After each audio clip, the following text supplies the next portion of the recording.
તો મિત્રો આજે આપણે જાણીશું દુનિયાનો સૌથી મોટો કેમેરો.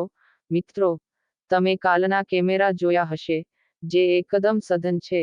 તમે તેનો ઉપયોગ એક હાથમાં પણ કરી શકો છો. પરંતુ આ વિશ્વનો સૌથી મોટો કેમેરો, જે લાંબા સમય પહેલા બનાવવામાં આવ્યો હતો. આ કેમેરાનો ઉપયોગ કરવા માટે કુલ 15 લોકોની આવશ્યકતા હતી. આ સાંભળીને તમને આશ્ચર્ય થશે. આ કેમેરાને ફક્ત સૌથી મોટો કેમેરો કહેવામાં આવતો નથી. તે જમણી બાજુએ એકદમ મોટું હતું. આ મોટો કેમેરો જ્યોર્જ નામના વ્યક્તિએ વર્ષ 1900 માં બનાવ્યો હતો. આ કેમેરો કેવી રીતે બનાવવામાં આવ્યો? આ કેમેરા બનાવવા માટેનો કુલ ખર્ચ $5000 એટલે કે આજે તેની કિંમત 4 લાખ રૂપિયાથી વધુ છે. ત્યારે 4 લાખ રૂપિયાની કિંમત શું હતી? સમજી શકે છે. આ કેમેરો શા માટે બનાવવામાં આવ્યો?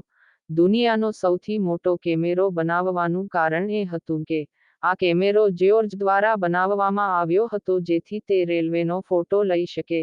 તે રેલવેનું નામ આલ્ટન હતું, જે તે સમયેનું સૌથી મોટું રેલવે હતું. આ તમને વિડીયો પસંદ આવ્યો હોય તો અમારી ચેનલને સબસ્ક્રાઇબ જરૂર કરજો. Thank you for watching my video. Jai Hind.